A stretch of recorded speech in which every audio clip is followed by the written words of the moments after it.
All right, Chris Haynes, senior NBA insider, Yahoo Sports, former Warrior reporter and Cavs reporter, followed LeBron around, followed the Warriors around. Chris Haynes is joining us now, part of our FS1 basketball family.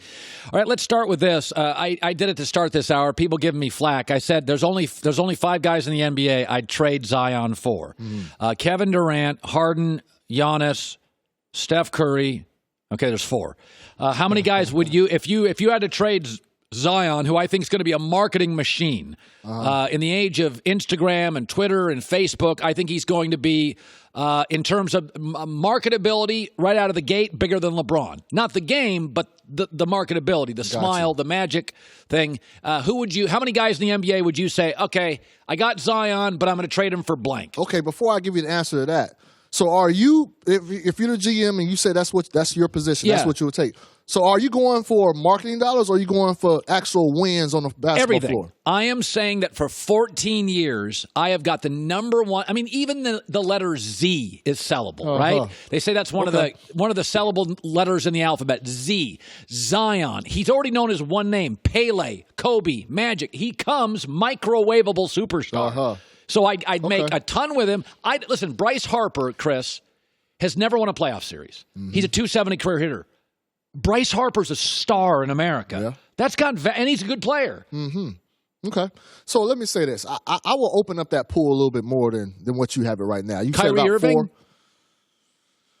Flaky, world is flat, Kyrie Irving. I'll put Kyrie in there. I'm going to say I'll extend it to about 10, maybe even 15 if I really think. Maybe if I really think it out. Because what you're saying, Colin, is that, all right, look, I get the marketing, but at some point, you're going to have to produce on the floor for that marketing to be sustainable.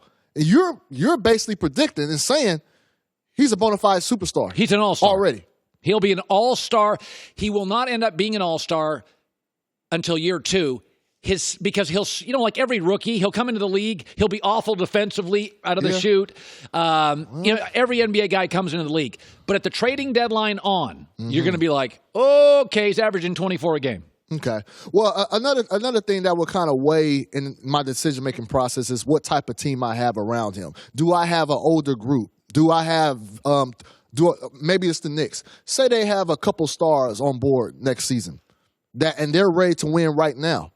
Then that's when I will look at it and I'm like, okay, maybe I'll go and do a scenario like the Cleveland Cavaliers did when Brian went back to Cleveland the second time and they traded Andrew Wiggins for Kevin Love. Ended up working out. I think it would have worked out even if Andrew stayed there. But the fact that you got to see where some of your veteran stars, what they want to do, if they're comfortable playing with a young guy. Veteran stars don't want to play 82 games anymore. I would love, if I was in New York and I had Durant, Kyrie, and Zion, there's going to be nights that KD's like, I'm gonna take a night off. I can still sell to the fans because they'll come to see Zion. Of course.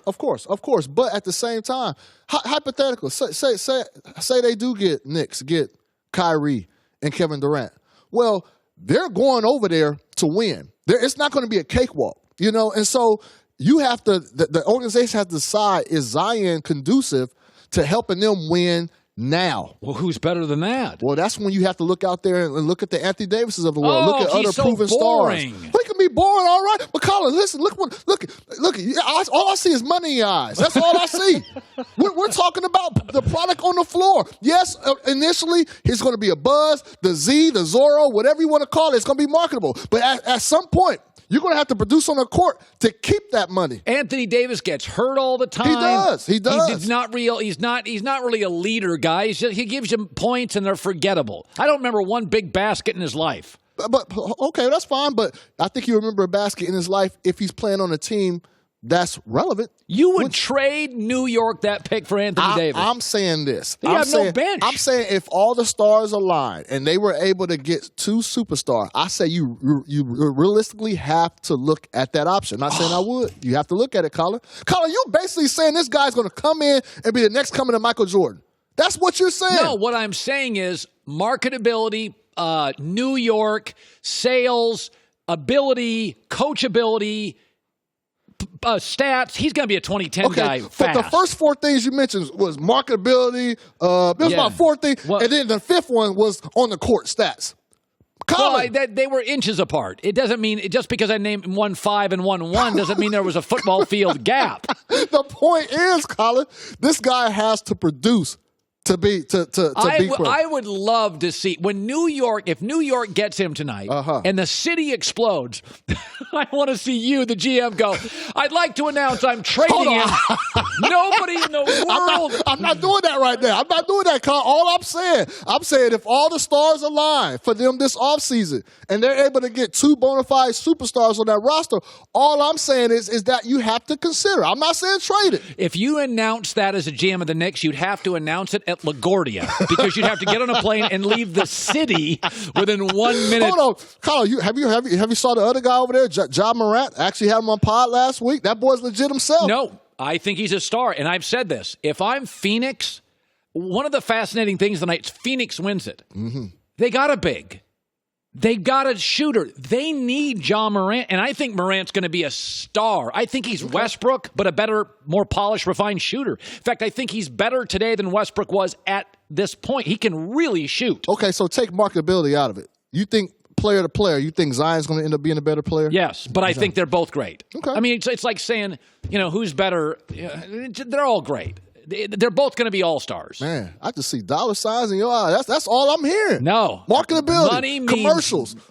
What's wrong with all that stuff? Profit. There's nothing wrong with it if your game can back it up. Profit. See, you're a newspaper guys. You guys never made a profit. See, us TV well, guys. That's true. That's true. That was a terrible thing to say. I'm still trying to make a profit. That's all true. right, here we go. All right. So I said this weekend. I had so much fun watching basketball. I just loved it. I loved the Raptors in Philadelphia, the Portland series. I'm watching all these series. I know where this is going. Go ahead, Colin. First of all, you already traded Zion out of the city. Okay, so you and I are after a horrible start. I'm not saying LeBron doesn't bring value to the league. He's going to be a great player next year. But I'm watching the NBA. I have had so much fun Friday, Sunday. I don't think he's the top story in the league anymore. And yesterday, Joy said something. When they hired Frank Vogel, Joy's like, I'm just not into the Lakers. And I thought, I live here and I'm not. I'm more into Philadelphia. And I don't think the league's beholden. I think the league's fine without LeBron. You think so, huh? Yeah. Okay. Now, I would agree with you. I would agree with you that the league is fine if, that's a big if the league can guarantee that we'll continue to see multiple Game 7s. That was the only reason why the playoffs were relevant, and the fact that we saw a good series matchup with Golden State and Houston Rockets, right. and the way everything unfolded. But that's the only reason why the NBA playoffs ratings were so high this past week, because there were Game 7s. That was it. That's the only thing. Now, you take away LeBron James from the playoff equation, with the NBA misses him. But the one thing about LeBron James, and that he's interested on the court, but he's probably even more interesting off the court. That's what moves the needle. That's what keeps people talking for 2-3 days at a time. That's what the league is missing right now. So if you can guarantee me that we're going to see all these series extended out to the fullest extent, then yes, maybe they can do without LeBron. But that's a big if. Man. Thank you, Colin. It's so crazy. Do you think there's a team Zion fits best with? I didn't ask you that. Oh, yes. You do? Who? The Atlanta Hawks. Give me a break. Let me tell you something, Colin. Let me tell you something about Atlanta.